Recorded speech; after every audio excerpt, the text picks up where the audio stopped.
Il-Partit Nazzjonalista jressa aktar proposti konkreti għal familji Maltin u Mawċin, proposti li se jtejbu l-ħajja ta' kull persuna, ta' kull ħaddiem, ta' kull pensjonant u ta' kull familja.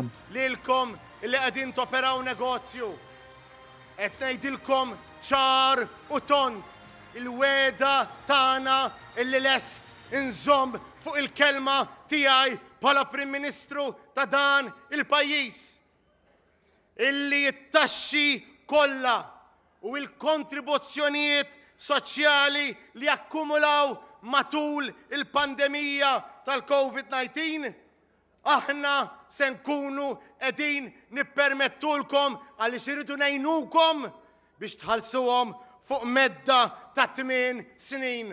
Din il-proposta li ħabbar il-kap tal-Partit Nazzjonalista Bernard Grech il-ħadd filgħodu f'Ħalsafi hija turija ċara ta' kemm il-Partit Nazzjonalista jifhem il-weġġat tan-nies u jaħdem sabiex kulħadd ikun jista' jgħix b'mod dinjituż.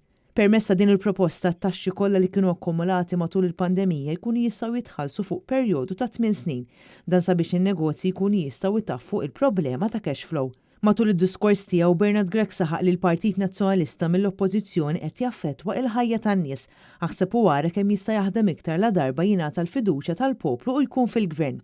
Gvern ġdid Nazzjonalista mmexxi minn Bernard Grech huwa kommessi kulħadd jgħix aħjar u jpoġġi lil Malta l-ewwel u qabel kollox. Dan huwa l-partit li jista' verament ipoġġi lil Malta l-ewwel u qabel kollox. Grazzi lilek illi m'għandekx partit u qiegħed tinduna li wasal iż-żmien illi tivvota il-barra lil dawn il-kriminali u minflok tażel partit, tażel politiċi mingħajr dellijiet.